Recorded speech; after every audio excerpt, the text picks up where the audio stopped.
one, here we have the DLM532Z, the lawn mower of 36 volts. That means it works with two batteries of 18 volts and it has technology of XPT and brushless motor. The tool stores 4 batteries, but it uses 2 batteries at a time. If we want to use the batteries that are at the top, we select the number 1.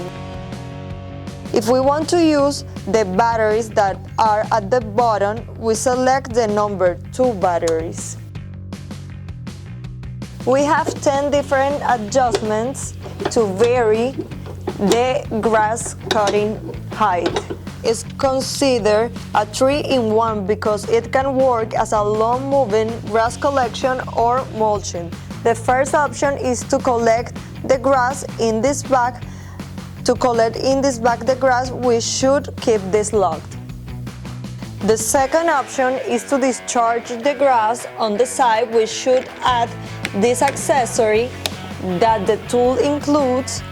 We should remove here the bag and we should add this other accessory that the tool also includes. The third option is to discharge the grass through the bag, so we should keep this locked and remove this accessory. We find the following options here. This button is to turn on the tool, this button is to put it in silent mode, and here we can see the charge status of the batteries. This option that we see here is to self-propel the tool. When we turn it on, it can go slower or faster. We have double security system to activate the tool. We have to press here first and then press this red button so we can pull this lever and turn on the blade.